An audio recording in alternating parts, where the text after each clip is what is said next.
Lanjut ke Kang Arif, rekomen mana lensa fix dan zoom untuk jarak sekitar 3-4 km? Pernah nyoba yang harga 100 ribuan untuk zoom di 3 kilo dan lumayan jelas pas terik. Meskipun di pembesaran yang sama, tapi lensa fix dan zoom itu sebenarnya beda jenis, beda layout. Jadi ya nggak bisa dibandingkan juga, sesuaikan dengan kebutuhan teman-teman. Tapi kalau mau dibandingkan ya juga nggak apa-apa. Terus tergantung sama teman-teman mau dipakai buat ngelihat objek apa dulu, objeknya ini kecil atau besar. Kalau saya sendiri sukanya yang tipe zoom ya, karena enak, lebih fleksibel. Contohnya SW-Bony SW49, ini bisa di zoom in, zoom out 10-30 kali. Kalau SW28 ini dari 25-75 kali. Lumayan jauh kalau SW28. Jadi lensa zoom ini kalau orang-orang bilang ini lensanya orang males ya, karena kita tuh enak tinggal duduk di suatu tempat, lalu kalau kepingin objeknya lebih besar ya tinggal di zoom in aja. Sama kayak lensa kamera 70-200, ini kan bisa di zoom in, zoom out dari 70-200 mili. Tapi kalau misalkan lensanya fix, contohnya apexel 36 kali, 60 kali, ada SW-Bony SW206. Ini juga pembesarannya cuma di 10 kali aja. Kalau kepingin objeknya lebih besar, ya kitanya yang maju mendekat ke objek. Dalam keadaan tertentu, lensa zoom ini sangat diperlukan. Nah, contohnya teman-teman lagi nonton pertandingan Persebaya melawan Manchester. Nah, kan pasti kepingin nonton pertandingan dengan lebih jelas. Lensa zoom ini sangat diperlukan, misalkan SW-Bony SW49. Bisa pembesaran sampai 30 kali. Tapi terkadang dalam suatu konser misalnya, teman-teman tuh kalau konser nggak suka SW49, katanya masih terlalu mencolok, terlalu besar. Jadi sukanya yang 20-40 kali atau apexel 18 kali. Enak, kecil, ringkas, nggak terlalu mencolok. Saya jadi inget nih suatu kejadian, waktu itu ada Panglima TNI datang dan saya yang bagian ngevideoin. Nah, waktu itu kita para fotografer dan wartawan tuh lagi ngumpul nih, suasananya crowded kurang lebih contohnya seperti di gambar ini. Lalu juga ada teman saya yang waktu itu ngevideoin pakai lensa fix ya, otomatis untuk dapat yang lebih jelas, teman saya nih maju nih agak ke depan. Nah, itu udah dimarah-marahin tuh sama wartawan. Woi, jangan maju-maju, makanya pakai lensa tuh di zoom. Ageng Dhani Kurniawan, nyari teleskop yang bisa support untuk kamera mirrorless. Nah, ini sebenarnya tepat-tepatan ya, karena saya pernah ngalamin beli teleskop, kalau nggak salah waktu itu f76-700 kayaknya. Nah, itu kalau dipasang sama kamera Canon saya, yang Canon 6D ya, itu nggak bisa fokus. Tapi kalau dipasang sama mirrorless-nya Sony A72, itu bisa fokus dia. Kenapa bisa begitu? Karena focal length tiap kamera itu yang berbeda-beda. Nah, focal length ini adalah jarak sensor kamera ya. Ada yang sensornya lebih maju, ada yang sensornya lebih mundur. Contohnya seperti di gambar ini, kamera SLR dengan length back 40 mm. Lalu, untuk kamera mirrorless, karena dia tidak menggunakan mirror, maka sensornya bisa lebih maju. Maka flank back-nya hanya 20 mm saja. Tiap kamera berbeda-beda ya, jadi tidak selalu 20 mm. Bisa lebih maju, juga bisa lebih mundur.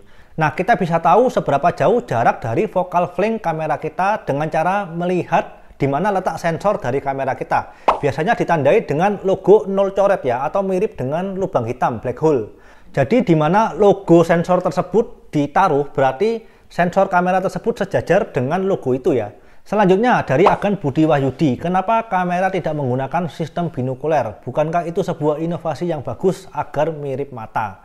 Nah, ini agak-agak susah ya pertanyaannya, tapi akan coba saya jawab. Jawabannya adalah bisa, tapi akan lebih ribet dan biayanya jadi lebih mahal. Karena kamera itu kan lensanya memiliki sistem autofocus ya.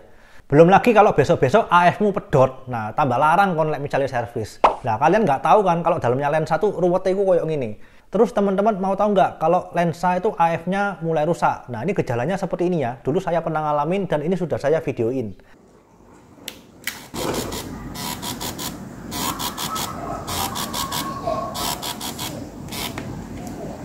Balik lagi ke pertanyaan, zaman dulu sebenarnya sudah ada kamera yang sistem lensanya tuh mirip binokuler, contohnya seperti di gambar ini. Ini saya sampai nanya-nanya ya sama fotografer legend di kota saya. Nah, ini lensanya ini, yang bagian tengah itu adalah ring finder. Nah, yang kanan kiri ini baru lensanya, mirip sistem binokuler. Terus dalamnya lensa itu kan seperti ini. Nah, bayangkan kalau kamera ini, dua lensanya seperti ini semua. Tambah ribet, tambah mahal, tambah berat, ya. Tapi ya, di zaman modern ini masih ada kok kamera yang menggunakan sistem binokuler, pakai lensanya dua. Nah, apa yuk? Teman-teman pasti tahu. Kamera Insta360. Nah, itu lensanya dua tapi dibuat depan belakang supaya dapat sekelilingnya 360 derajat. Kalau lensa kamera DSLR ada nggak bang? Ada. Contohnya lensa Canon RF 5,25mm f2,8. Nah, ini lensanya fisheye jejer dua kanan kiri. Kodenya VR lens. Tujuannya ya memang untuk membuat video atau film yang nontonnya harus pakai kacamata VR. Sistem layout dari lensa ini seperti di gambar ini dan nanti hasilnya seperti ini ya. Ya nanti ngeditnya itu memang pakai aplikasi khusus. Ada pertanyaan bagus dari Agan Afif Aulia. Nanya Kak, apakah dengan pakai lensa tele ini akan mengurangi kejernihan hasilnya? Soalnya di video kurang jelas, makasih. Betul sekali. Jadi optik teropong ini ibarat di depan mata kita. Ini dikasih kaca. Ya, semakin banyak lapisan kaca atau lapisan lensanya, maka akan semakin buram. Untuk itulah lensa dengan kualitas tinggi sangat diperlukan. Nah, jadi teman-teman tahu kan kenapa lensa Canon itu ada lensa yang ring silver, ring merah, lalu lensa Canon yang warnanya putih, ada lensa Sony yang J series, ada lensa Zeiss. Karena untuk menghasilkan optik yang detail, jernih, tajam, dan kombinasi grup lensa dengan minim cacat warna, itu mereka risetnya nggak main-main guys. Kemarin ada yang minta rekomendasi teropong untuk melihat burung dengan detail. Lalu saya nanya kan, emang burungnya tuh jaraknya seberapa dan maunya sedetail apa? Dia bilang jaraknya 200 meter. Hah? Lalu akhirnya saya rekomendasiin yang apexel 60 kali. Lalu terus katanya over budget bang. Lah ya gimana ya, burung 200 meter tuh jauh loh. Apalagi burung ukurannya sekecil itu, jarak 200 meter.